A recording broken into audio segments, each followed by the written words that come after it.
ஒரு வார் சிச்சுவேஷன் வந்ததுன்னா, அந்த வார் வந்து அந்த நாட்டு மக்கள் எல்லாத்தையுமே பலவிதமா அஃபெக்ட் பண்ணுது இல்லைங்களா? கரெக்ட். இது யாருடைய ஜாதகத்த பேஸ் பண்ணி நடக்கும் சார்? அந்த நாட்டுடைய தலைவருடைய ஜாதகத்தைங்களா? ஒரு பிரதமரோ, இல்ல வந்து முதல்வரோ, அது மாரி தலைமை பொறுப்புல இருக்கவங்களோட ஜாதகம் இதுல எந்த அளவுக்கு பங்கு வகிக்குதுங்க? இல்லன்னா, இத்தனை கோடி பேருக்கும் ஒரே மாரி அவங்க சஃபர் ஆகணும் இந்த நேரத்துலங்கிறது ஏதாவது ஒரு ஒரு பேரிடர் காலங்கள்ல உண்மைதான் எப்படி சார். அது? இப்ப நீங்க ஒரு குடும்ப தலைவர். உங்க குடும்பத்தை நீங்க ரன் பண்றீங்க. உங்களுடைய மனைவி, பிள்ளைங்கலாம் இருக்காங்க. உங்க மனைவி ஒர்க் பண்றாங்க. நீங்க 2 பேரும் குடும்பத்தை மெயின்டெயின் பண்றீங்க.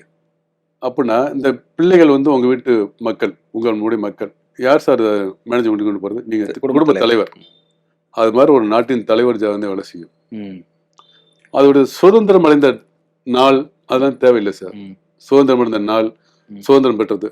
அப்படி பார்த்தா யுனைடெட் கிங்டம் இங்கிலாந்துக்கு யார் சார் சுதந்திரம் கொடுத்தது? ம். இல்லைங்களா? அதுக்கு சுதந்திரம் அது பார்த்து எல்லா நாடு பல நாடுகளும் சுதந்திரம் கொடுத்தது. ம். அதை வச்சு எடுக்க முடியாது. இப்ப சுதந்திரமே எல்லாமே சுயம்பா உருவான நாடுகள் எத்தனை இருக்கு? ம். ஸோ அந்த சுதந்திரமான நாள் அந்த டயத்தை வச்சு பார்க்கறது அவ்வளோ கரெக்டா சொல்ல முடியுமான்னு தெரியாது. ம். அந்தந்த ஒரு மனிதனுக்கு வாழ்க்கையில ஒவ்வொரு ஜாதகத்திலையும் குறிப்பிட்ட தசாபதி மாறிட்டே இருக்கும். அது மாதிரி ஒவ்வொரு நாட்டுக்கு தலைவர்கள் மாறிட்டே இருப்பாங்க இல்லையா? அந்த தலைவருடைய ஜாதகம் தான் பேசும்.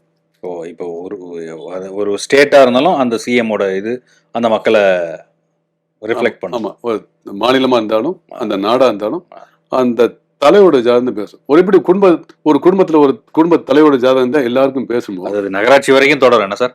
ஒரு கவுன்சிலரா இருந்தா அந்த தெரு நல்லா இருக்கு, ரோடு எல்லாம் போட்டு நல்லா கிளீனா இருக்கு. அந்த சம்பந்தப்பட்ட ஆமா ஒரு குடும்பத்துல குடும்ப தலைவர் ஜாதகம் தான் பேசும் அப்படின்னா ஒரு 2 பிள்ளையோ 5 பிள்ளையோ இருந்தாலுமே 5 பிள்ளையும் மெயின்டைன் பண்ணது யாரு? குடும்ப தலைவர் தானே. அப்ப அவர் ஜாதகம் நல்லா இருக்கணும் இல்லையா? பிள்ளை ஜாதகம் நல்லா இருக்கணும். இருந்தாலும் அந்த குடும்ப தலைவர் தானே மெயின்டைன் பண்றாரு. அப்ப அந்த நாட்டின் தலைவர் ஜாதகம் தான் மெயின்.